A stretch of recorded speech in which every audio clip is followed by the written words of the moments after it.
जय हिंद friends, welcome back to your channel. स्वागत है एक बार फिर से आपके अपने इस यूट्यूब चैनल पर। जैसा कि आप देख रहे होंगे, ऊपर लिखा हुआ है एसएससी एमटीएस 2022, यानी एमटीएस के 2022 की ये हिस्ट्री के सभी इंपॉर्टेंट क्वेश्चन हैं। और ये जो नीचे लिखा हुआ एग्जाम डेट यानी 2023 में आपके 2/5/2023 से लेकर 20 जून 2023 तक आपके एग्जाम होने थे। कब हुए थे? 2023 में। और ये एसएससी एमटीएस के प्रीवियस ईयर्स हिस्ट्री के क्वेश्चन है। किसके क्वेश्चन है? हिस्ट्री के। तो आज हम लोग लगभग इस वीडियो में 35 क्वेश्चन कवर करेंगे और ये सीरीज ऐसे ही चलती रहेगी। हर एक वीडियो में आपको 30 या 35 क्वेश्चन करवाए जाएंगे। तो देखते हैं पहला क्वेश्चन क्या लिखा हुआ है इसमें। लिखा है अशोक के अभिलेखों के अनुसार निम्नलिखित में से कौन सा मगध साम्राज्य में एक प्रांतीय केंद्र नहीं था? ध्यान से समझो। लिखा है अशोक के अभिलेखों के अनुसार निम्नलिखित में से कौन सा मगध साम्राज्य में एक प्रांतीय केंद्र नहीं था? तो वो था आपका इंद्रप्रस्थ, यानी नहीं वाला पूछा गया। ध्यान से समझना बात को। कह रहा प्रांतीय केंद्र नहीं था, तो क्या था आपका? इंद्रप्रस्थ। ऑप्शन से इसका सही हो जाएगा। नेक्स्ट क्वेश्चन देखिए, दूसरा नंबर लिखा हुआ है भारतीय राष्ट्रीय कांग्रेस का पहला अधिवेशन खालिस्तान में आयोजित हुआ था। यानी भारतीय राष्ट्रीय कांग्रेस के जो अधिवेशन हुए थे उसमें पहला अधिवेशन क्या हुआ? तो आपका हुआ था मुंबई में। ठीक, आसान क्वेश्चन है, सबको पता है लगभग। अगला क्वेश्चन लिखा हुआ है तीसरा क्वेश्चन, खजुराहो के मंदिर किस राजवंश के दौरान बनाए गए थे?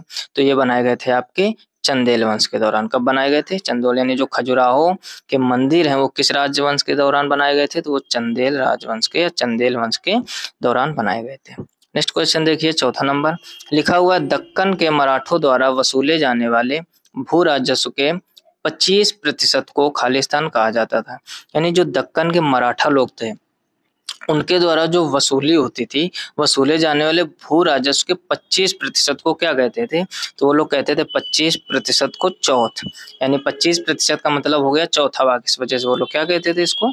चौथा। आई होप आप पॉइंट समझ गए होंगे। नेक्स्ट क्वेश्चन देखिए, 5 नंबर लिखा है निम्नलिखित में से किसने सल्तनत काल के 2 मूल सिक्के चांदी का टका और तांबे का जीतर चलवाया था? ध्यान से समझो।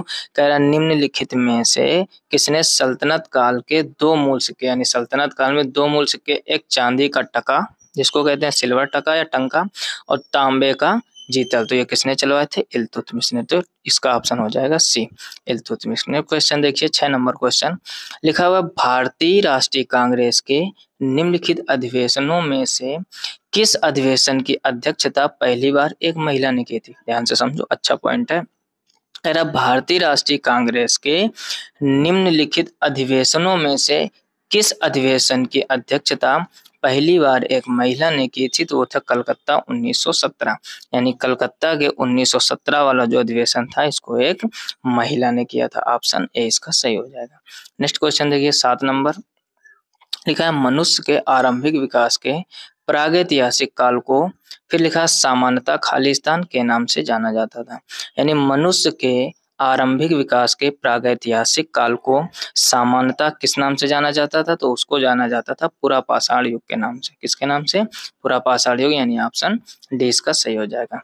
नेक्स्ट क्वेश्चन देखिए, लिखा है 8 नंबर में वर्ष 1922 में गठित स्वराज पार्टी के अध्यक्ष कौन थे? तो स्वराज पार्टी के अध्यक्ष चित्तरंजन दास थे, सब लोगों को पता है। तो ऑप्शन देखिए चित्तरंजन दास, यानी पहला ऑप्शन सही हो जाएगा। ठीक, यानी वर्ष 1922 में गठित स्वराज पार्टी के अध्यक्ष कौन थे? चित्तरंजन दास। एक क्वेश्चन यहाँ से और बन सकता है कि चित्तरंजन दास ने जिस पार्टी का गठन किया उस पार्टी का नाम क्या था? तो वो हो जाएगा स्वराज पार्टी। एक क्वेश्चन और बन सकता है यहाँ से कि स्वराज पार्टी के अध्यक्ष चित्तरंजन दास से इन्होंने यह पार्टी कब गठित की? तब उसका आंसर हो जाएगा आपका 1922। एक क्वेश्चन से कितने टाइप के क्वेश्चन बन सकते हैं, आप सबकी तैयारी अच्छे से कीजिए तभी आपकी तैयारी अच्छे से हो पाएगी। नेक्स्ट क्वेश्चन देखिए, लिखा हुआ है पट्टदकल में जैन मंदिर का निर्माण खालिस्तान वंश द्वारा करवाया गया था। तो ठीक, इसका किसने करवाया था? तो ये करवाया था राष्ट्रकूटों ने। ठीक है, यहाँ पर हम लिखे दे रहे हैं राष्ट्रकूट, आप अपने नोटबुक में लिख लीजिए या समझ लीजिए राष्ट्रकूट। यानी पट्टदकल में जैन मंदिर का निर्माण किस वंश ने? तो राष्ट्रकूट वंश द्वारा करवाया गया था। ठीक है, इसके ऑप्शन देखते हैं, नेक्स्ट स्लाइड में होंगे। ठीक है, तो ये इसके ऑप्शन है। देखो, पहला लिखा है चोल, दूसरा लिखा होयसल, लिखा है चालुक और फिर लिखा है राष्ट्रकूट। तो कौन सा ऑप्शन सही हो जाएगा? उधर ही हमने बता दिया था राष्ट्रकूट, यानी राष्ट्रकूट वंश ने करवाया था। नेक्स्ट क्वेश्चन देखिए 10 नंबर लिखा है लखनऊ समझौते पैक्ट यानी लखनऊ पैक्ट पर खालिस्तान के बीच हस्ताक्षर हुए थे। यानी जो लखनऊ समझौता हुआ था किसके किसके बीच हस्ताक्षर हुए थे देखते हैं।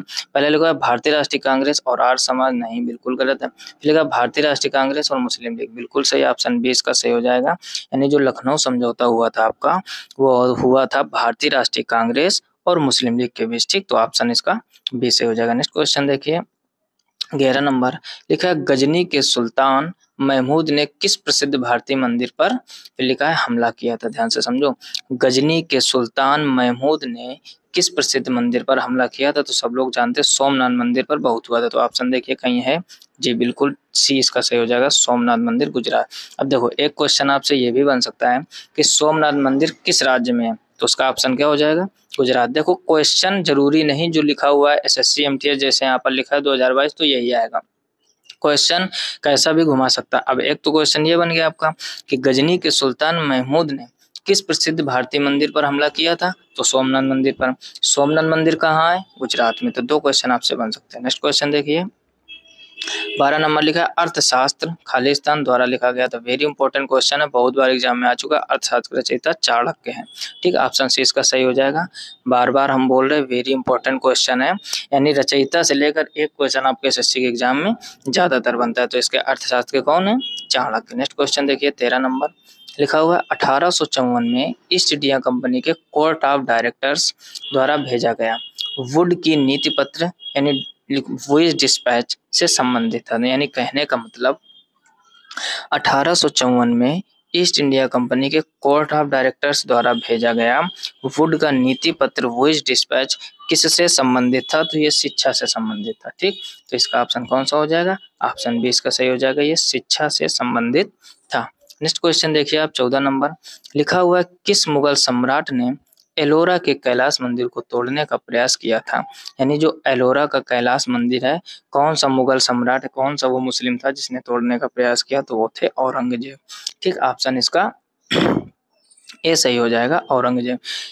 फिर से समझो, लिखा है किस मुगल सम्राट ने एलोरा के कैलाश मंदिर को तोड़ने का प्रयास किया, वो थे औरंगजेब। नेक्स्ट पॉइंट देखिए 15 नंबर, लिखा हुआ है गयासुद्दीन तुगलक की मृत्यु के बाद गद्दी पर कौन बैठा, तो गयासुद्दीन तुगलक की मृत्यु के बाद गद्दी पर बैठने वाला था मोहम्मद बिन तुगलक, ठीक है ना। ऑप्शन 20 का सही हो जाएगा, यानी गयासुद्दीन तुगलक की मृत्यु के बाद गद्दी पर कौन बैठा था, तो वो थे मोहम्मद बिन तुगलक। नेक्स्ट क्वेश्चन देखिए 16 नंबर, लिखा है मेगस्थनीज, ठीक। खालिस्तान के दरबार में एक यूनानी राजदूत था। यानी कहने का मतलब समझो, लिखा है मेगस्थनीज खालिस्तान के दरबार में एक यूनानी राजदूत था। यानी मेगस्थनीज कहाँ के थे, यूनान के, यानी ये एक यूनानी राजदूत थे। और किसके दरबार में थे, तो वो थे चंद्रगुप्त मौर्य, ठीक। चंद्रगुप्त मौर्य के दरबार में मेगस्थनीज क्या थे, राजदूत थे, और कौन से, यूनानी राजदूत। नेक्स्ट पॉइंट देखिए 17 नंबर, लिखा हुआ है निम्नलिखित में से कौन सा विद्रोह सन 1855-56 के बीच हुआ था।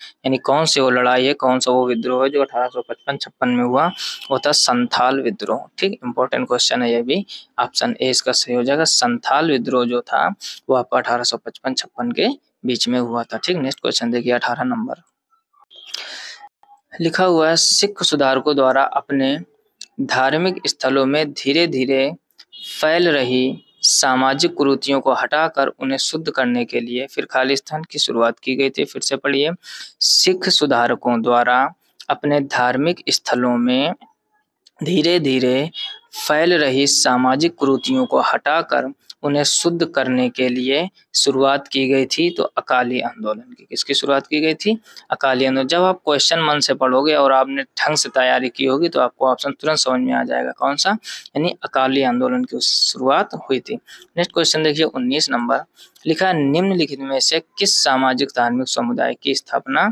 लिखा राजा राम मोहन राय ने की थी। इंपॉर्टेंट क्वेश्चन, और आपको पता भी होगा ब्रह्म समाज की स्थापना राजा राम मोहन राय ने की थी। सती प्रथा का भी अंत राजा राम मोहन राय ने किया था। नेक्स्ट क्वेश्चन देखिए 20 नंबर, लिखा है दिल्ली सल्तनत के दौरान उलेमा शब्द का संबंध खालिस्तान से था। यानी दिल्ली सल्तनत के दौरान उलेमा शब्द का संबंध किससे था, यानी जो उलेमा शब्द है इसका संबंध किससे था, तो यह था विद्वान धर्मशास्त्री और न्यायशास्त्री से। यानी उलेमा किसको एक तरह से कहते थे, किसके संबंध में था ये, वो था विद्वान धर्मशास्त्री और न्यायशास्त्री। नेक्स्ट क्वेश्चन देखिए 21 नंबर, लिखा हुआ कर्नाटक के गुलबर्गा में स्थित बहमनी स्मारक वास्तुकला की खालिस्तान शैली को दर्शाते हैं। फिर से पढ़ लीजिए। लिखा कर्नाटक के गुलबर्गा में स्थित बहमनी स्मारक वास्तुकला की, फिर लिखा है खालिस्तान शैली को दर्शाते हैं। तो ये दक्कन की शैली को, इसको दक्कन शैली को दर्शाते हैं। ऑप्शन बी इसका सही हो जाएगा। नेक्स्ट क्वेश्चन देखिए 22 नंबर। लिखा है वर्ष 1947 में जब भारत में ब्रिटिश शासन समाप्त हुआ, यानी देश कब आजाद हुआ था? 1947 में, सबको पता होगा। कह रहा शासन जब समाप्त हुआ तो साक्षरता दर सिर्फ कितने परसेंट थी? तो तब साक्षरता दर थी 12%। बात को समझो, यानी सिर्फ भारत में 12% ही लोग शिक्षित थे, यानी पढ़े लिखे थे। कब? 1947 में, जब अपना देश आजाद हुआ था। नेक्स्ट पॉइंट देखिए 23 नंबर। लिखा हर्षवर्धन के दरबारी कवि कौन थे? इंपॉर्टेंट क्वेश्चन है। बाणभट्ट। हर्षवर्धन के दरबारी कवि कौन थे? बाणभट्ट। आसान से क्वेश्चन आप याद कर लीजिए। नेक्स्ट क्वेश्चन देखिए 24 नंबर। लिखा प्रार्थना समाज के संस्थापक कौन थे? अब देखो, संस्थापक जरूर कहीं ना कहीं एग्जाम में बनता है क्वेश्चन संस्थापक से रिलेटेड। तो प्रार्थना समाज के संस्थापक कौन थे? आत्माराम पांडुरंग। ब्रह्म समाज के कौन थे? अभी पीछे क्वेश्चन किया था, कमेंट बॉक्स में कमेंट करके बताइए कि ब्रह्म समाज के संस्थापक कौन थे? प्रार्थना समाज के आत्माराम पांडुरंग हो जाएंगे। नेक्स्ट क्वेश्चन देखिए 25 नंबर। लिखा है खालिस्तान में अपने मद्रास अधिवेशन में भारतीय राष्ट्रीय कांग्रेस ने भारत के संविधान का मसौदा यानी ड्राफ्ट जिसको कहते हैं तैयार करने के लिए एक सर्वदलीय बैठक आयोजित की थी। फिर से पढ़िए, यानी कह रहा है निम्नलिखित में से किस सन में, क्वेश्चन ऐसे समझिए, किस सन में अपने मद्रास अधिवेशन में भारतीय राष्ट्रीय कांग्रेस ने भारत के संविधान का समझौता तैयार करने के लिए एक सर्वदलीय बैठक आयोजित की थी? तो वो था आपका सन 1927। यानी यहाँ पर आप कितना लिख दीजिए? 1927 में अपने मद्रास अधिवेशन में, यानी मद्रास अधिवेशन कब हुआ था? 1927 में भारतीय राष्ट्रीय कांग्रेस ने भारत के संविधान का समझौता तैयार करने के लिए एक सर्वदलीय बैठक आयोजित की थी। नेक्स्ट क्वेश्चन देखिए 26 नंबर। लिखा हुआ है 1895 में अन्य भारतीयों के साथ महात्मा गांधी ने नस्लीय भेदभाव का विरोध करने के लिए खालिस्तान गठन किया था। यानी 1895 में अन्य भारतीयों के साथ महात्मा गांधी ने नस्लीय भेदभाव विरोध करने के लिए किसका गठन किया था? तो इन्होंने गठन किया नेटाल कांग्रेस। किसका गठन किया था? नेटाल कांग्रेस का क्वेश्चन है। 1895 में अन्य भारतीयों के साथ महात्मा गांधी ने नस्लीय भेदभाव का विरोध करने के लिए, जो नस्लीय भेदभाव उस समय चल रहा था उसका विरोध करने के लिए नेटाल कांग्रेस का गठन किया था। नेक्स्ट क्वेश्चन देखिए 27 नंबर। नेक्स्ट क्वेश्चन क्या लिखा हुआ है? किस युद्ध के कारण विजयनगर साम्राज्य का पतन हुआ था? Very very important question, Talikota का युद्ध। यानी जो तालीकोटा का आपका युद्ध हुआ था उसके कारण विजयनगर साम्राज्य का पतन हो गया था। नेक्स्ट क्वेश्चन देखिए 28 नंबर। लिखा हुआ है चंद्रगुप्त मौर्य के दरबार में यूनानी राजा सेल्यूकस निकेटस का राजदूत था। यानी चंद्रगुप्त मौर्य के दरबार में यूनानी राजा सेल्यूकस निकेटर, फिर उसके बाद में लिखा हुआ है मेगस्त का राजदूत था मेगस्थनीज। ठीक, वही क्वेश्चन घुमा के पूछा गया, भाषा को पढ़ने का प्रयास कीजिए आप। लिखा है चंद्रगुप्त मौर्य के दरबार में यूनानी राजा सेल्यूकस निकेटर का राजदूत था, तो मेगस्थनीज। यही क्वेश्चन उधर पूछा गया था, थोड़ा सा घुमा दिया गया है। ठीक, नेक्स्ट क्वेश्चन देखिए 29 नंबर में। लिखा है महाबलीपुरम स्मारक खालिस्तान वंश स्थापत्य कला शैली में बनाए गए थे। यानी महाबलीपुरम जो स्मारक थे वो पल्लव वंश में। ठीक, आप यहाँ पर पल्लव लिख लीजिए, तब आपको थोड़ा अच्छे से समझ में आएगा। यानी महाबलीपुरम स्मारक पल्लव वंश स्थापत्य कला शैली में बनाए गए थे। तो ऑप्शन इसका सी सही हो जाएगा। नेक्स्ट क्वेश्चन देखिए 29 नंबर। लिखा है किस युद्ध के बाद अशोक ने भौतिक अधिग्रहण फिजिकल ऑक्यूपेशन की नीति को त्याग दिया था? सब लोग जानते हो कलिंग युद्ध वेरी इंपॉर्टेंट था। यानी कलिंग युद्ध के बाद अशोक ने भौतिक अधिग्रहण की नीति को त्याग दिया था। ऑप्शन ए इसका सही हो जाएगा। नेक्स्ट क्वेश्चन देखिए 31 नंबर। स्वामी विवेकानंद के आध्यात्मिक गुरु कौन थे? बहुत ही इंपॉर्टेंट, रामकृष्ण परमहंस। ठीक, ऐसे याद रखिए, गुरु राम भी है इसमें, कृष्ण भी है, परमहंस, यानी राम कृष्ण। समझ गए ना बात को? राम ट्रिक बना लीजिए। स्वामी विवेकानंद के आध्यात्मिक गुरु कौन थे? यानी समझो आप। ठीक, भगवान राम को भी महान माना गया, भगवान कृष्ण को भी महान माना गया, तो राम कृष्ण दोनों वर्ड जुड़े हो वही स्वामी विवेकानंद के गुरु थे। ऐसे आप ट्रिक बना लीजिए, नहीं भूलोगे। रामकृष्ण परमहंस, इसका ऑप्शन डी सही हो जाएगा। नेक्स्ट क्वेश्चन देखिए 32 नंबर। लिखा हुआ बाबर ने महमूद लोदी और सुल्तान नुसरत शाह को, लिखा है 1529 में खालिस्तान के युद्ध में हराकर भारत में मुगल शासन की। तो सब लोग जानते हैं घाघरा का युद्ध था। कौन सा युद्ध था? यानी बाबर ने महमूद लोदी और सुल्तान नुसरत शाह को 1929 में घाघरा के युद्ध में हराकर भारत में मुगल शासन की स्थापना की। यानी क्वेश्चन देखो कितने यहाँ से बन सकते हैं।